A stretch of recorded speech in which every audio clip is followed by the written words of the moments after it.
If you're using your iPhone, I'm going to show you how you can add or delete a contact. Ensure you subscribe and turn on the bell notification to this channel for lots of educational guides and content like this. Head over to your phone option, right?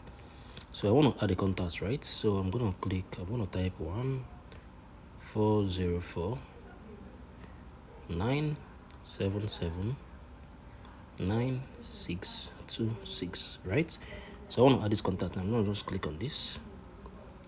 I can just name the contact. Let me say Cleo, right? Click on the done. So if I head over to my contacts, you can see this is Cleo, right? So this is a mobile number, right? So this is basically how you can add a contact. If you want to delete it, just click on this edit, scroll down, click on this delete contact.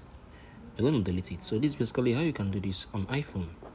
If you found this video helpful, share your thoughts below in the comment section. Thank you guys for watching through. I'll see you on the very next video.